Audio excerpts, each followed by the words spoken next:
Hello, welcome to another Sword Slinger Devlog. This one's going to be kind of short because I only have a couple of things to go over, but they're important changes and I figured I'd show everyone and provide a little update. So I've been working on developing some more levels first and foremost, but the main thing I wanted to show was some new mechanics. So there is a new enemy type. It is a demon is what I'm calling it, and basically it's set up in the scene like so. There's a demon egg and a demon roost, and I'll go ahead and show you how that works. Okay, so we have the egg on the right hand side here, and it jiggles a little bit in order to signify that it wants you to smack it. And I'm just going to go ahead and throw the sword over that way. I think that should be good enough. Yep, so you hit the egg once, and then the demon hatches out of the egg and flies over to the roost. Now, the demon is killable at any point during its flight path. So let me see. I don't know if I'm going to be able to get something nice set up here, but let me just go ahead. So I'll add a bounce here, and let's do a throw, and let's see what that looks like. So if I do this, okay, I could probably make that work. Let's do a little bit less speed and a little bit of spin. There we go. So you can see how I killed the demon after it hatched and started flying. So you can kill it at any point during its flight path, but you can also kill it at any point after it lands on its roost. It is invulnerable for, I think, half a second after it hatches, just so that it doesn't immediately die when you destroy the egg. But yeah, I thought, so basically the thing I wanted to do was introduce some more interesting gameplay options, because the current enemies, the goblin and the shield goblin, are kind of static, right? They just sit there in one spot. And I wanted to add variety to some of the levels. So I think the demon here adds that variety, because not only does it add two different spots now where you have to focus your attention, right, where the egg is and the roost is, but also it enables you to, you know, kill the demon at any point in its flight path, which I think is going to give you a lot more interesting solutions, right? Because it feels like with static enemies, there's only like a finite set of possible solutions, right? There's not, you know, you got the idea. The sword needs to go here and then there and then somewhere else, right? But with this one, I think you have a little bit more freedom, because you literally have every single point between the roost and the egg is a valid point to send the sword to.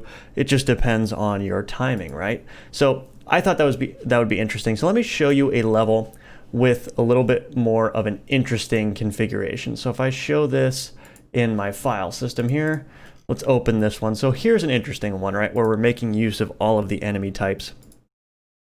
So we got the shield goblin, which of course the sword bounces off. Then we've got the demon egg, and then we've got a static guy. So let me just go ahead and play around and see if I can make some things happen here. So I'm going to hit that guy. Ooh, I got a nice bounce there. Interesting. Oh yeah, and then if it flies into the sword, it just dies. So that's actually really good. So I might actually just kind of cheese this solution here, and I'm going to add a timer, and then I'm going to skip, and then I'm going to add another timer, and then let's do a shoot arrow perhaps. Actually, I probably didn't need to do all that stuff, but let's just see. So I'll do a couple of timers. Yeah, so this is actually going to be kind of cheesy here, so let's see. I'll just do that. I gotta angle this a little bit more.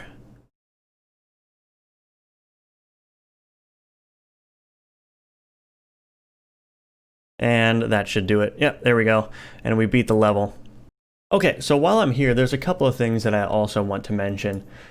There are buttons now to increment the angle for the angle inputs with the plus and minus here. So I can use that for fine control. I got a lot of comments about people feeling as if they didn't have that fine control. So I just added buttons to the side of this, and that will allow you to get to the exact angle that you want. And then also, I got a lot of feedback about being able to see the path of the sword. Now, I'm not so sure that this is going to be the final version of it, but I thought I'd show you the work in progress version. So if I click this button here, we can get this little diagram here. And what this is basically doing is this is outlining the path that the sword is taking, and also annotating that with the actions and triggers at each point. So you can see like the throw starts here, the sword bounces this way, and then we got a timer and a skip there, and then we got a timer and a shoot arrow. Now I can click these buttons, and that will bring up the associated trigger and action pair. So I'm hoping that that makes it just a little bit easier to sort of design your solution. Like I said, I'm not totally set on how this looks right now, but this does animate while you play it. So you can see that we get the nice little, so if you want to play with this screen up and see, you know, exactly how everything is being triggered and when, hopefully that's just a little bit of extra information. I'm going to continue iterating on this because, like I said, it's not how I want it to be. It's not perfect yet, but that's a start at least. And finally, I made some changes to the grapple hook. So if you recall the grapple hook, it used to be just purely physics driven. So when I would do a grapple, let me just set this up a little bit real quick. When I would do a grapple, it would just take over physics. So like the momentum that you had on the sword at the time you used the grapple would continue with the grapple, and then you decelerate due to gravity. The problem was that, yes, that was sort of physically accurate, but it wasn't that fun because you lost a lot of energy in the sword very quickly. So I changed the grapple to essentially be a rocket grapple. So let me show you that. There we go. So you can see that the rocket grapple now, essentially, it just shoots like flames out of the sword.